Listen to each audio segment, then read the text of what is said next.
What's going on? You're in the Beat Sessions. I'm your host, Mitchell Weary. It's Friday, August 5th. Hope you've had a stellar week. Let's have a look at this debut record from Art Moore entitled Art Moore. Now, if you're familiar with Taylor Vick of Boy Scouts, this is a brand new side project teaming up with Sam Dirks and Trevor Brooks of Ezra Furman. And I love this collaboration. First and foremost, I think for any artist who wants to branch out and do something different, it's so important to have a different moniker. And I say that because it gives you the freedom to write as you want to write, whatever is inspiring you. And then you have the freedom to decide at that point if these songs work better for this outfit or for this outfit. And you listen to this Art Moore record and you can hear that folk and Americana that drives the sound of Boy Scouts, but there's so much more going on with this outfit. You get this ambience, this element of dream pop and shoegaze, and I love it. You're going to hear and read a lot of comparisons to Beach House probably, and to a certain degree, I can definitely see that. I think the biggest thing that stands out to me with that comparison is the ability for Taylor and co. to write what ostensibly feels like the same song 10 times, but it's like each track is so uniquely its own, and I love that. And you give this thing a second listen, and you give it that third, and that's where you start to get that nuance. That's where you start to dissect some of the peculiar elements of the tracks, and it really makes for an exceptional experience. That's what I loved about that Beach House record. It's what I love about Beach House in general, and it's what I'm really digging about this record. But I would say overall, as far as the driving sound, I think of outfits like Nico Case, Cat Power. That's the alternative sound that I'm feeling from this record, and a ton of different other things. But I'm really looking forward to Taylor making music with this outfit, continuing with Sam and Trevor. I think that together the three of them have a really bright future, and it's just cool to see an artist like Taylor do something different, see her tap into that, just another side of her. I don't want to say other side. I'm sure there's many sides to Taylor as far as the songwriter. And I look forward to seeing what she does down the road and if there's even other collaborations. But Art Moore, check this out. It kicks off with Muscle Memory, which I think for a first track, considering what she's doing and the carryover of that folk and Americana feel is pretty interesting. But you get this light breezy track. I love the instrumentation, and it's pretty much an indication of what you're going to get throughout this record. Thick bass tone on this thing, that alt rock and Americana feel. And I love the vocal on this track. Great melodies, great hook. It's really a marvelous way to start this thing off. Six-ish is your second track. I love the percussion and the way it opens up this track. It reminds me of Counting Crows hanging around this town corner a little bit, but then you get this light, dreamy riff and vocal, builds into this just wonderful atmospheric song.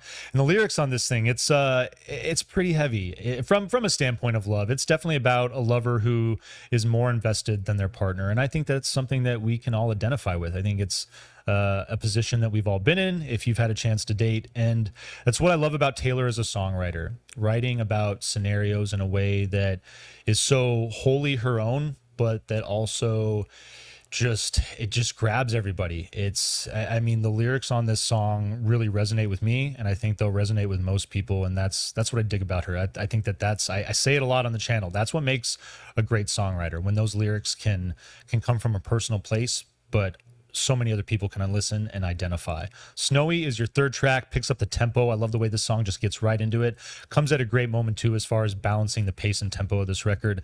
Belle is your fourth song. It's got this chill doo-wop feel. I really like the different incorporation of some of those elements into the sound of this record. Great riff on that track too. Really like the guitar work. A Different Life, your fifth song. This is one of the highlights of the record in my opinion. You get this pulsating synth. It's very light that opens up, and there's almost this like John Hughes-esque element to some of these songs as far as that synth. You get this almost kind of cinematic driving synth, and it's very distinct. You'll know it exactly when you hear it, what I'm talking about. But I like the way that it works in the song. I like the way that the intro builds into the verse and then the chorus opens up. Get a lot more music there, and it rocks out a bit. And then you get this, I mean, all things considered, but lovely coda in this song. I really like the way that it finishes. Great composition from start to finish. Definitely one of the better tracks on this record. Rewind is your sixth song.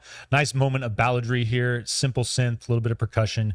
You get that John Hughes cinematic quality again in this track, like the way that carries over. October is your seventh song.